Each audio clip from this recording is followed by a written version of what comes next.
and they loaded their ships with it. Supposedly, this is the highest quality frankincense and myrrh that exists in the world. This is in Nizwa.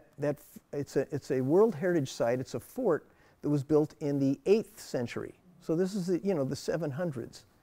And it's a gorgeous fort. They have kept it up. They've restuccoed it here so that it looks like new. But they didn't change anything. So this is the way this thing was built, and that's Mary in the distance there. And I had her stand there for me for perspective to give you an idea of scale. It's just an immense place. Now, being a World Heritage Site, you would think there'd be a lot of people here. But there were not, because it was so hot.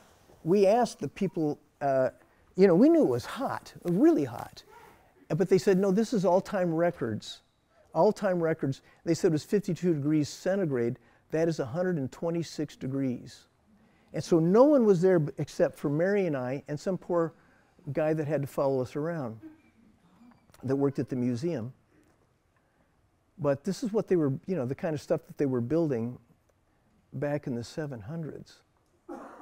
And I haven't got time to tell you all the cool stuff about it, but there's a glimpse of it. That's a fine door, but that dates back. This is an antique. You're walking through the antique of antiques here.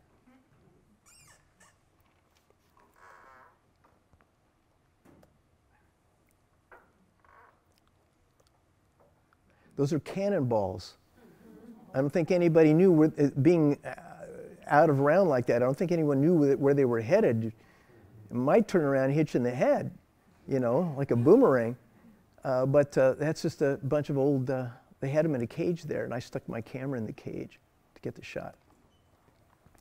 So, their architecture is fantastic. In fact, it's all across Europe. People love that stuff.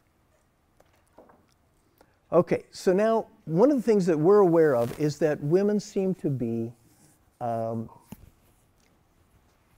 given a lesser status in Islamic countries. And I think you'd have to say that's true. All the conquering nations have been patriarchal.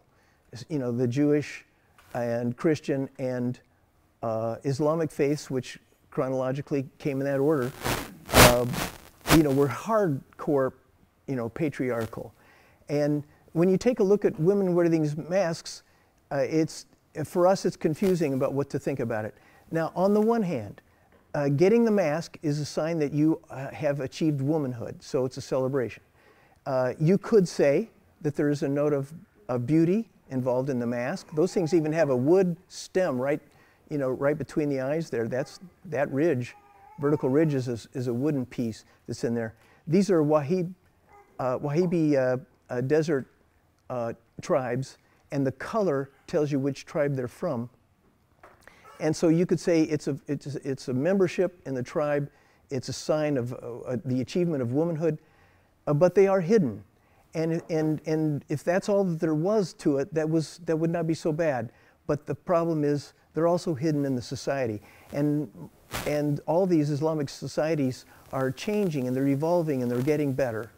War does not help. It drives them back into fundamentalist thinking. But this is a nation that has stayed at peace, and so it's trying to make some progress. Of course, the conservatives in the Islamic world, this is a mosque. You can see the crescent moon symbol. Beautiful architecture, and they're always spotlessly clean. You could eat off the floor of any mosque. It's that, they're very, very natty about that stuff. But this is where, the conservative ideas are. And I've read the Quran, and if you have too, you know that there's a lot of information there that would place women in a secondary position, just as the Bible does. But that is, there's the resistance right there.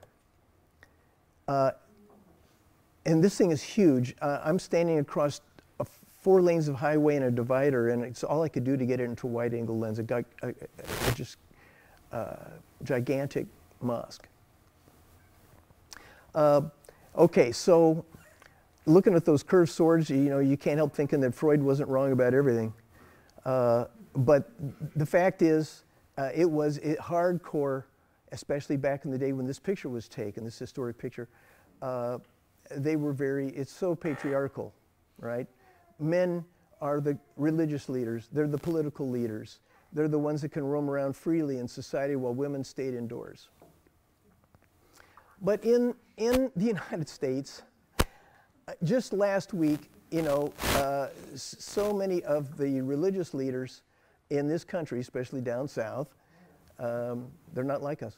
And, well, I don't know. But at any rate, had been blaming women for this. I'm not going to go into the old witch burning that's been done in Western society. I think that stopped. But there's still this thing where, women are still looked down upon.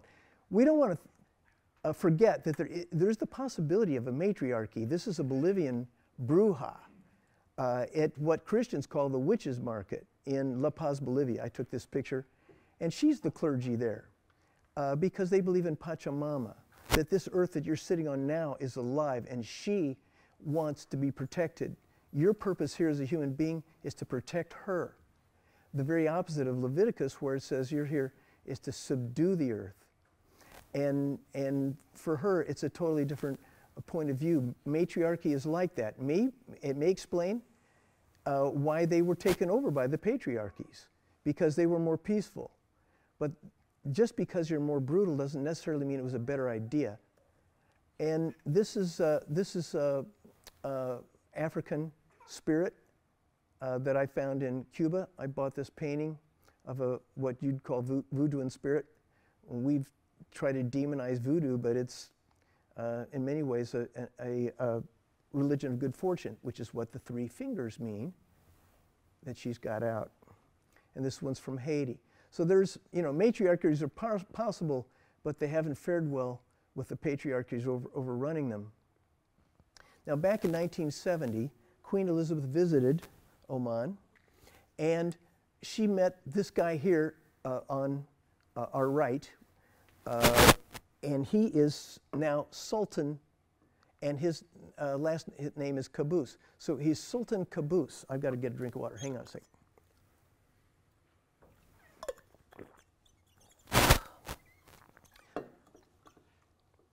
And she decided he was a cool guy, and he says, my dad, the Sultan, his dad was the Sultan. He's so corrupt, and he's running this country into the ground, and he's not doing anything. Help me overthrow my own father and kick him out of the country so we can get something done in Oman. And she trusted him, and it was a good judgment on her part, because he then set that thing in motion in a great way and gradually changed it to where now it is overtaking most other Islamic countries in the kinds of things that you want to see, like low levels of infant mortality and homicide. And so it's been a sea change. He has transformed this country. Now, he can do that more easily than we can because he's, in a sense, a dictator. Not in a sense, he's a dictator, okay? So, and we think, oh, dictator bad, and I tend to agree with that, right? But there is such a thing as a benevolent dictator, and that's what he's been. And so he's left quite a legacy. Some of you saw this earlier in the preview show. But in his 50 years, and he is 90 now, and has cancer, so he may not be with us long, but in his 50 years, half a century on this planet, he has really changed some things. Here's his legacy. He said we're going to have freedom of religion. And so there's churches. There's Christian churches, and anything you want to believe in is okay with him. And they have a free press. And then the next thing he did was he established a Bill of Women's Rights. You don't have to wear the mask anymore. Nobody can make you wear a mask. And he began to hire women in government jobs, which was not done before. He has women in his cabinet. He's, said women should go to school. And he says, I want to turn this into a democracy, but you can't have a democracy if people are too dumb to vote correctly. There's a lesson for us. I know who's laughing. I know who's laughing. I know what you're thinking. And so he says everybody goes to school. Everybody gets free health care because it should be a human right. And so not only do you go to college all the way through 4 years or more, if you've got decent grades, you get to go all the way through free. But they also pay you to go because poor people can't even get there, right, to the universities. So he makes sure that they can afford to be there. I mean, he's thought of everything. They're way ahead of us on this. And of course, all these people that are going to college, they're going to be much more productive. They'll pay this back many times over. It's priming the pump to put money into education. It's right to do in every way you can think of, unless you're just really short-term oriented and you just don't want to pay the taxes to educate poor people. And part of the reason I love this college is that it serves a lot of people that otherwise would not be able to go to college. So then he also gave them some land and housing. I'll show you one of those houses later. They're not special, but they're good. And his foreign policy is anybody who wants to be our friend is, period. And then he is also quite aware that global warming is real, unlike our current government. And he says, we've got to shift out of oil. It's a bad thing, and let's go to green tourism. Let's start attracting people with a safe country with lots of wildlife and et cetera, et cetera. So when you take a look at Oman today, you see all these slums. Look at these old slums. That's the bad news. The good news, nobody's in them. There's a couple of people, sometimes some foreigners that are not citizens, will stay here. There were a couple of people that wanted to stay here because they had gardens here and animals. But basically, they just couldn't do it. So they're leaving them up, but they will fall over one of these days, and then they'll be gone. He's leaving them up because he's not going to force anybody out, but everybody wants a house is getting one. It's not all done, but it's happening to where you see all these abandoned slums everywhere. It's a wonderful sight. And you can see the change right in front of you. Here I am at the University of Oman, Dhofar University. And look at the buildings that he's built for them. Here's the entryway. And here we are in the entryway. And there's Mary walking through there. There's women in this thing. It was not in session when we were there, so there weren't too many students. But look, there's housing out the wazoo. Now, what has happened to Oman because of this? Well, let's take a look at the homicide rate. This used to be a backward nation in many ways. But now, compared to its neighbors, it's beaten them all. It's beating us by 5 times. I've had several people say, you're so brave to go to Oman. No, I'm not. It's way safer there than here. 5 times safer than here, at least by this measurement, right? And Yemen and Pakistan are doing worse than us, but then those are both war zones. So, what do you want? After the week we've just had, does that make a difference? I'd say it does. If you can be safe like that, why is it so safe? People where things are getting better, where people have hope, where the rich are willing to pay taxes to make everybody a chance at dignity and education, suddenly you've got a new form of wealth, and that's this wealth of community. And you go around Oman, you will fall in love with the people because they will drag you into their houses, and we have had it happen. And they feed you, and they just always constantly say, come stay with me for a while. That's the way they are, because it's an upbeat place to be. There's an answer here for how to treat people in a nation if you want people to be happy. Here we have all these people that are so poor. Children's Defense Fund said we got 2 million homeless kids every year. And then we've got a handful of billionaires with all the dough. That's a dog-eat-dog world that has not really brought us the society that we should have. We should not be where we are with all the money we have in this beautiful country that we have and be in the shape. And some people would say, well, that's because they don't have guns. That's why they don't have. No, that's not it either. They got plenty of guns. They love guns. And this is an old 1874 French gun that camel herders used to use. He wanted $700 for it. If you're a gun nut, this would be a pretty cool thing. But they got plenty of guns. They got outdoor shops, they got indoor shops, there's guns. They just don't shoot each other because they don't feel that way about each other. Here in this hyper-competitive society, everybody's your potential enemy. In Oman, everyone's your potential friend. The difference is huge. The wealth of community is one that we don't even understand in this country. If you take a look at incarceration, that's a rate, so it's a fair comparison. Yes, they have fewer people, but that doesn't matter when you use a rate. So what are they? 20 times freer than we are in terms of incarceration. That's another measuring stick. Who's free? In the land of the free, we show this thing and people have no idea. So this is all his, because he used, rationality, science, logic, and a heart to change his nation. He's performed a miracle that we need to be paying attention to.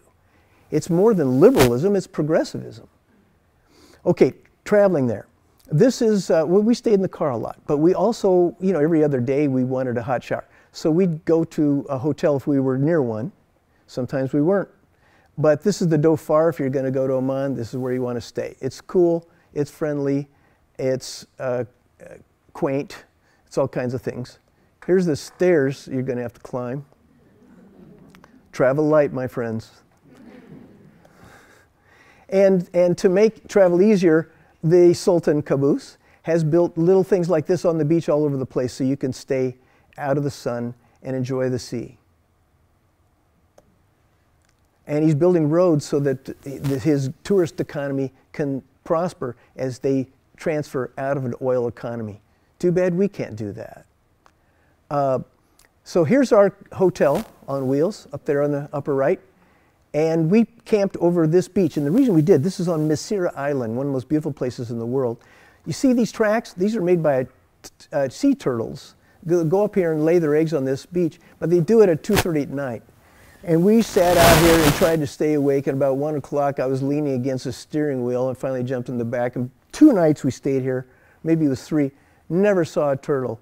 But the tracks were always there, but we still had a nice beach. Now you can see the tracks here, this is from the car. And they come up here, and by the time they lay their eggs, the tracks stop here because the tide is higher, and then they just go out with the tide. So if you drive around there, you see all this beauty. The Islamic eye for beauty is just unparalleled. There are some dangers driving there. The sandstorms can cause accidents, and then the sand, you have to drive around that. And people drove 100 miles an hour constantly. We did too, to keep up with the traffic. After a while, you get used to it. Honestly, some of you know Mary, you can ask her. We drove 90 to 100 most of the time. And you're crossing the desert, when you're crossing the part where it's just flat and desert, if you don't do that, you'll die of boredom. This is the Omani border where they're very friendly, but they're standing there with guns. If terrorists want to come through there, they're going to have to deal with these guys. And there's camels constantly on the road, and they're friendly, most of them. This one was eating cardboard. He doesn't want it to blow away, a lot of wind there. So he's got one hoof on that cardboard, because you don't want to let good cardboard blow away. And now we thought, well, he's starving, but you start looking at him. No, he had a gut full, and I don't think it was cardboard. I mean, he had a little rope on him, so he's definitely a domesticated camel. Some of those are wild out there that you've been looking at. And I think he was just bored. That's what I do when I'm bored. I eat some cardboard and you perk right up. So, but Mary said, okay, we're going to settle this deal right now. And he turned out he liked bananas better than cardboard. Great eyelashes. It might have been a she, I don't know. And they milk these critters. They get camel milk from them, and hides and meat. Food is great there. The best Islamic food I ever had, best food I ever had anywhere, was in Morocco, which is also an Islamic country. But this is great. This is second best, I'd say. And a lot of beans, a lot of garbanzo beans, and it's so much better than that stuff that we call hummus or humus or whatever it is. And this is a big fish, and they're so cheap there because they just catch zillions of them. Here's a chicken, it costs more than the fish because the fish are free. Good stuff. It's dangerous to show something like this in a noon presentation. You could lose your crowd. Okay, the conservatives are still there. You know, they sit there and smoke their great big hookahs. See this hookah here? 3 foot. And this guy, they don't want women coming up there, some of these hardcore conservatives. So they have this guy coming around with a bucket of tobacco and great big pincers. And they just keep plopping that in there at the restaurant. And those guys smoke that up. I hate to think what their life expectancy is going to be. There's a coffee shop on the ocean. Go to Oman. You'll fall in love with it. Here's one of those houses that was built by the government. It's twice as big as it looks here in the picture. I haven't got the whole house in there. But it's not really big. It's enough for a kitchen, a bathroom, and a bedroom, and a living room. And we were invited in. Some people saw us on the street, and this one lady said to my wife, "Sister, won't you come to my house?" And, you know, doing what we do, we want to go. So we said, yeah. And so we followed them back to their house, and this was it. About a third of them can speak English, and she could. And she's the one on the left here. She's the one that said to Mary, "Sister, can you please come to my house? Would you please?" So we came to her house, and they don't do the chairs thing there. They like to sit on the floor with big, fat carpets that are really comfortable. And here's her mom. Now, she's part of the, you know, the old guard. And her husband's a camel herder. I don't know if she's being forced to wear that stuff or not. But understand, it's 100 degrees. And underneath this, basically, solar collector black color is another set of pants and blouse. So she's just, to me, you know, when the Islamic folks say, well, but it's an honor and all that stuff, I get that, but something's wrong here, that you would be that hot in those clothes. So, you know, I'm a critique of all religions, you know, and so don't mean that if you're Islamic, I'm certainly not, I'm very admiring of Islam in many ways. But, you know, now I'm breaking the rules there too. I shouldn't even be in shorts in that house. Her husband's not there to supervise me. And shorts is a taboo for that kind of thing. But we were so hot, I just had to wear them. I didn't expect to go to their house, and I didn't think she would invite us in. But she came to the door, and if she says you can come in, well, I just figured I'm coming in there. Okay? Now, look at the generational transition. Mom, daughter, granddaughter. You can see it underway, right? It's changing, and it's not going back. Her foot is just fine. That's henna. Okay? She's making these little baskets. We bought these too. And I took this picture just as I was moving that I didn't think it would turn out, and I was lucky to catch this. I love that picture. To see her smile, Grandma smile. And so they had their milking camels. See how fat they are? Those aren't desert camels. Those are spoiled camels. And they feed them grain. They get milk every day. And, you know, once in a while they butcher them, I'm guessing. And those are some kids that were hanging around. Mary's out there with her, that woman earlier. And those kids were a lot of fun, so I just kind of swung them around. Now, on Masira Island, we ran across the same thing, but this time we were invited in by a rich person. I stopped at this place and said to some guy walking by on the street, I said, "Is this a hotel or a government building or what?" And he says, "No, this is my house." I said, "It's a city block." I said, "Come on." He says, "Yeah, come on in." And in all these cases, they fed us. They don't ask. You sit down and the food's coming. And that's the way it is. You will not be able to out-friendly them. And it was the same way in a lot of Islamic countries that I've been to. So we went inside, and I'll show you a tour of basically a palace. It's a city block. His name was Sa'at Juma, and here he is with Mary. This is the inside. Now, we've gone through those gates. This is the plaza and some of the building in there. This is the entryway. Looks like the college, doesn't it? Anyway, and the furniture is amazing. And Mary's on the left. I barely got her face in there. And her nose isn't that long. It's the distortion of the lens. She would want me to say that on the edges of the, you know, that's what happens with the wide, super wide.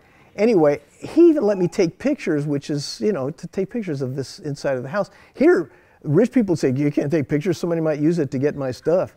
But don't worry, he's not worried because he's a charitable guy. He was glad to pay the taxes, he said, to make this transition. We were surprised. Here, the rich people, not all of them, I don't mean to stereotype, because some of the rich people are like the Kennedy family, have been some of the best at trying to help the poor.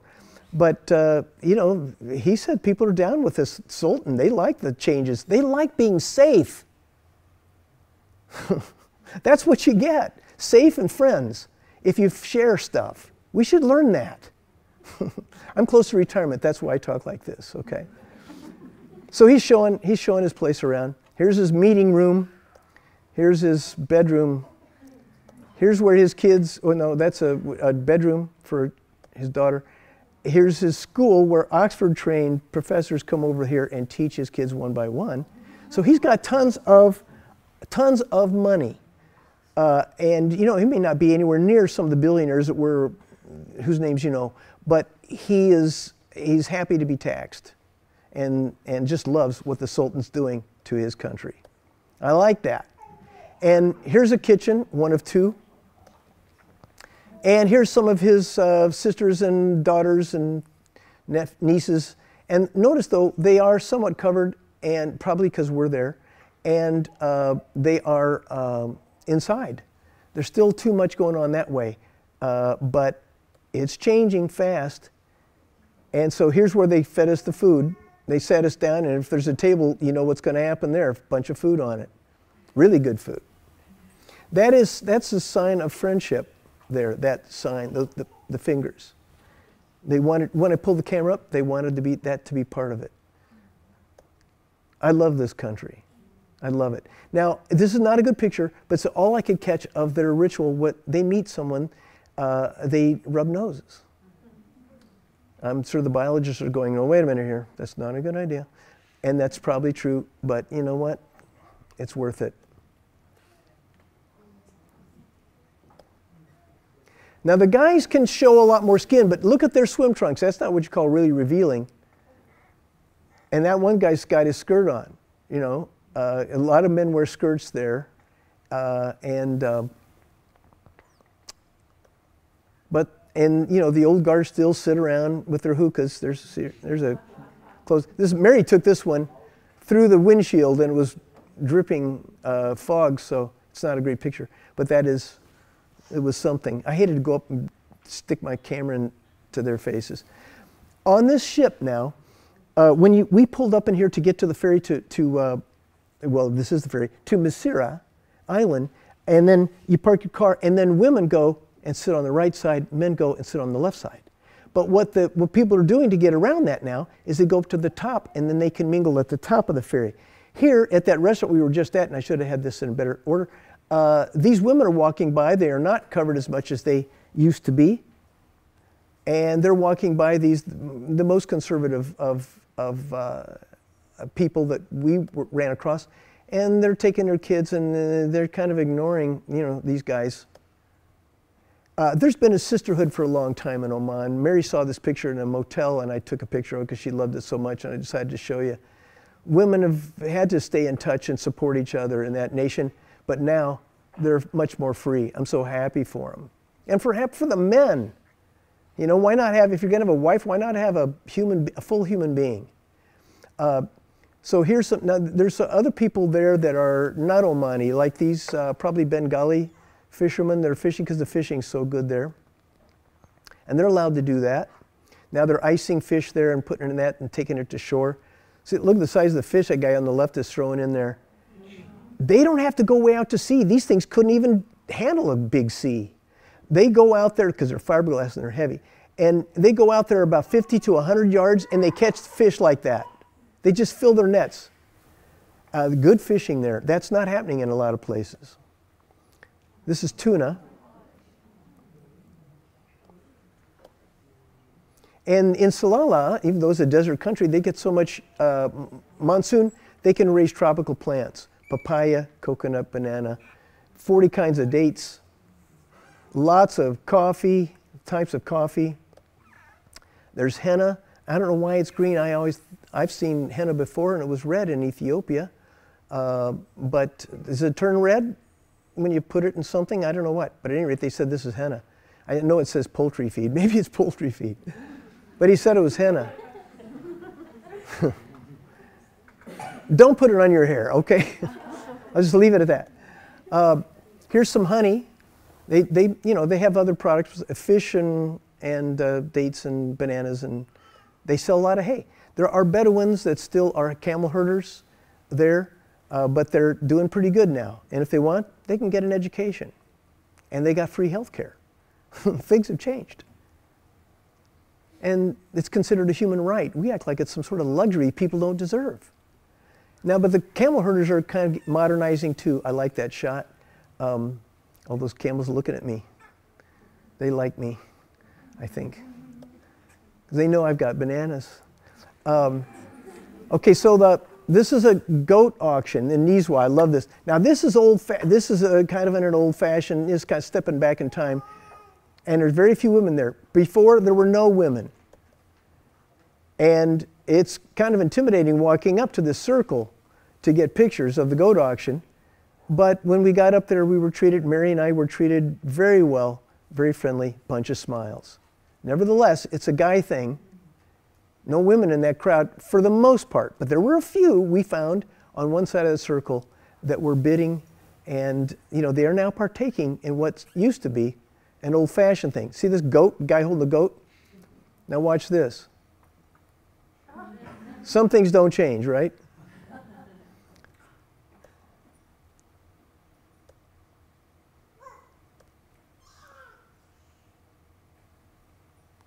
So the tight hats are Omani, and these are Omani, goat and sheep and camel herders, and you don't see the Saudis like you do in some places. This guy, I'm not sure with that turban on top, if he's, there's a lot of different groups there. I love the way this ears are.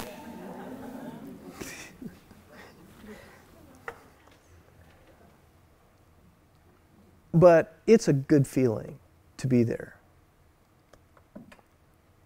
Bidders.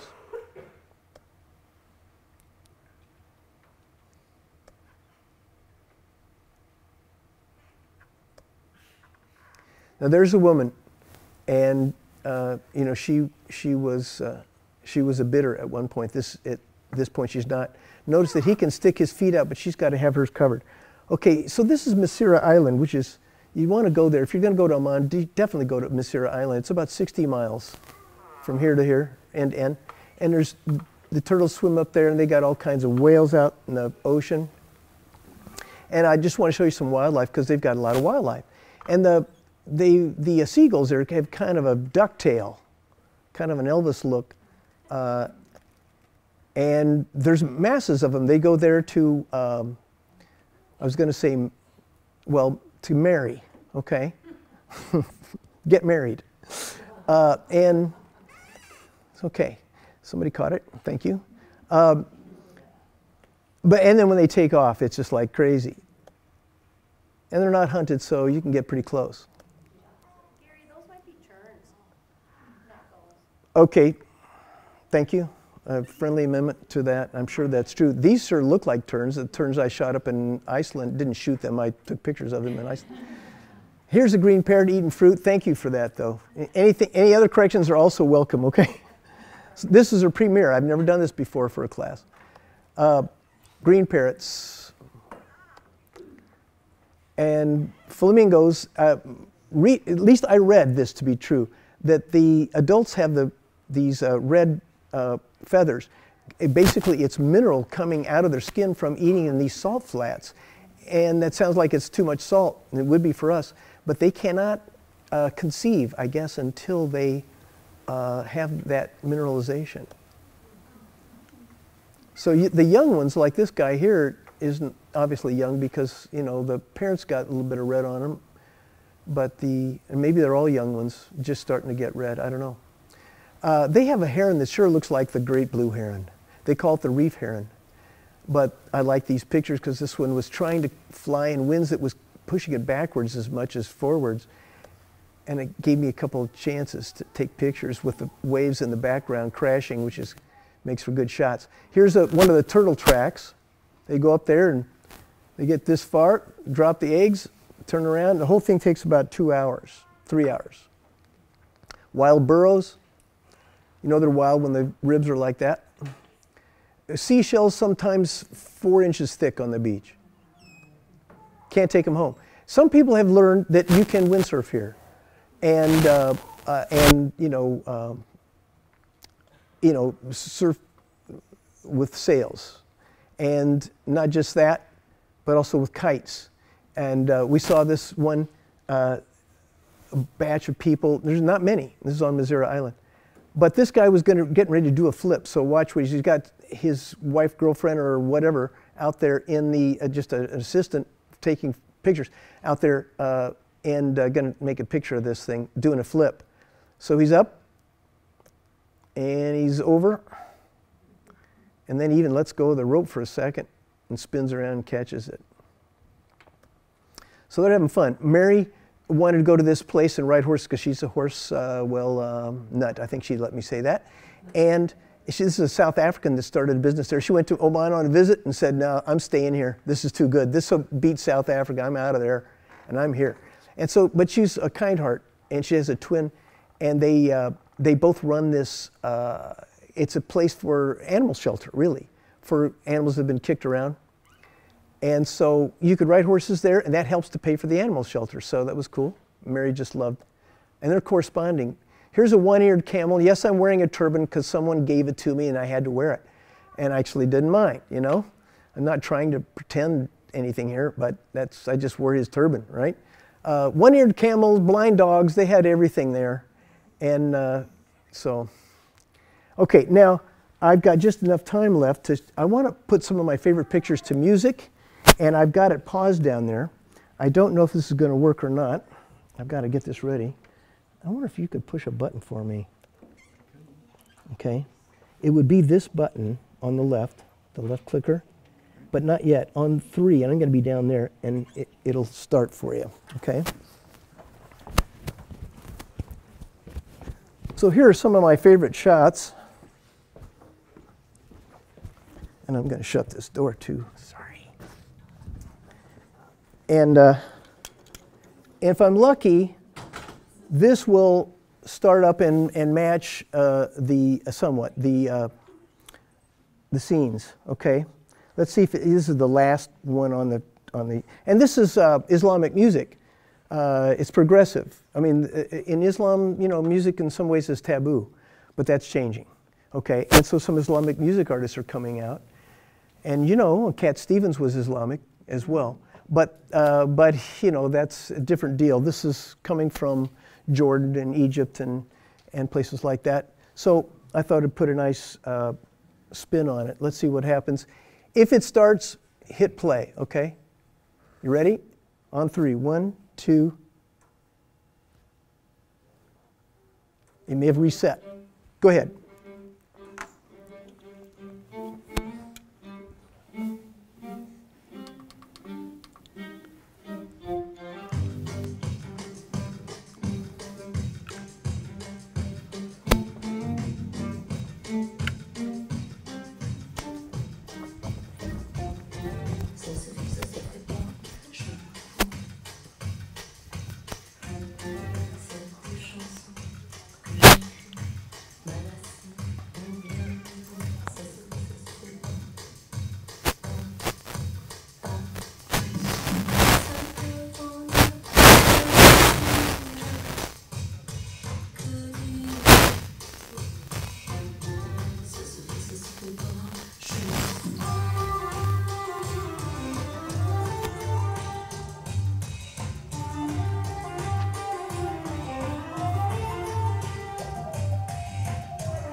Thanks for coming.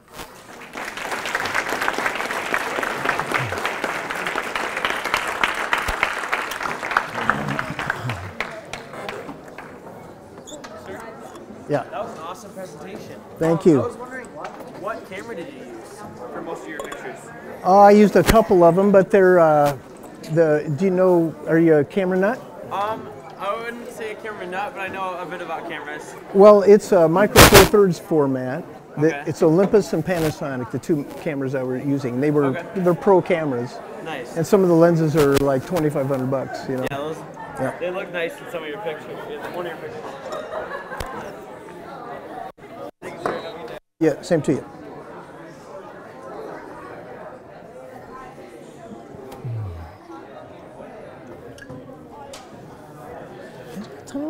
Can't be loud.